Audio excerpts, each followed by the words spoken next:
بازەکە بە سەرشانی مەشهەدانیەوە نیشتەوە. محمود مەشهەدانی دەگەڕێتەوە بۆ سەر کورسیەکەی 20 ساڵ لەمەوە پێشی، چی ڕوویدا و چۆن حەلبوسی دەستبەرداری پۆستی سەرۆکی پەرلەمان بوو. دوای کێشمەکێشێکی زۆری سوننەکان بۆ یەکلایکردنەوەی پۆستی سەرۆکی پەرلەمانی عێراق، شەممەی داهاتوو بۆ هەڵبژاردننی سەرۆکێکی نوێ بۆ جێگرەوەی حەلبوسی دیاری کراوە. ئەوەش دوای ئەوەی دادگای فیدراڵی محەممەد حەلبوسی لە پۆستی سەرۆک و ئەندامەتی پەرلەمان دوورخستەوە. هەڵبژاردننی سەرۆکی نوێی پەرلەمان بە نیوەناچڵی بەجێ هێڵرابوو. ئەوەش دوای ئەوەی خولی یەکەم لە نێوان شێخ شەعلانی کاندیدی حەلبوسی و سالم عیساوی کاندیدی هاوپەیمانی سیادە و محمود مەشهەدانی بەڕێوەچوو. ئەگەرچی کاندیدەکەی حەلبوسی زۆرینەی دەنگەکانی هێنا، بەڵام دەنگەکانی نەگەیشتە ئاستی پێویست و لەگەڵ سالم عیساوی چوونە خولی دووەم. هەرچی مەشهەدانیشە کەمترین دەنگی هێنا و ئەو کات چانسەکەی لەدەستدا و چوە دەرەوەی یاریەکە. بەڵام تۆمارکردنی سکاڵایەک لە دادگای فیدراڵی دژ بە شێخ شەعلان هاوکێشەی یاریەکەی گۆڕی. سکاڵاکان لەسەر پەیوەندی کاندیدەکەی حەلبوسی بە بەعسیەکانەوە بوو. سەرڕای ئەوەی نەیهێشت خولی دووەمی هەڵبژاردنەکە بکرێت و ناوبراو ببێتە سەرۆکی پەرلەمان، دووبارە مەشهەدانی بەختیاوەری بوو گەڕایەوە یاریەکە.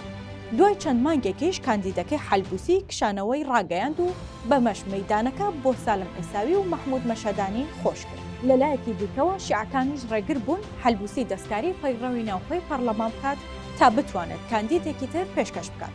هەر بۆیە سالم عیساوی کاندیدی هاوپەیمانی سیادەی سوننەکان تەنها هەنگاوێکی مابوو بچێتە سەر کورسیەکە. بەڵام حەلبوسی لە سوچێکی ترەوە هاتەوە ناو یاریەکە و با پشتگیریکردن و کاندیدکردنی محمود مەشهەدانی دیسان یاریەکەی لە ڕکابەرەکانی تێکدایەوە. سەرڕای ئەوەش نووری مالکی سەرک گەورەکەی ناوماڵی شیعەکانیش پشتگیری مەشهەدانی دەکات. ئەمەش هێندەی تر چانسی سیاسی بە ساڵاچوەکەی سوننەکانی زیاتر کرد کە لە دانیشتنی کێبڕکەی هەڵبژاردنی سەرۆکی پەرلەمان لە سەرەتای ئەم خولا بەهۆی تێکچوونی تەندروستیەوە لە هۆشخۆی چوو هێندی نەمابوو ماڵ ئاوایی لە دنیا بکات. محمود مەشهەدانی تەمەن 75 ساڵ لە دوای ڕووخانی ڕەژیمی باس یەکەمین سەرۆک پەرلەمانی عێراق بوو. ئێستا لە دوای 20 ساڵ دەیەوێت بگەڕێتەوە سەر هەمان کورسی. ئەو کات پزیشکی سوپای عێراقی بوو بەهۆی ڕێکنەکەوتنی نایارەکانی دووبارە چانسی ئەوەی بۆ دروست بوو تا جارێکی دیکە وەک کەسی یەکەمی سوننەکان لە عێراق دەربکەوێت. واتە ناکۆکی ڕکابەر و نایارەکانی وای کرد بازەکە بە سەرشانی مەشهەدانیەوە بنیشێتەوە. بەڵام هێشتا یاریەکە کۆتایی نەهاتووە. شەممەی داهاتوو کاتی گەڕێکی دیکەی گەمە سیاسیەکەیە کە بەشێکی سوننەکان ناڕازین و پشتگیری عیساوی دەکەن.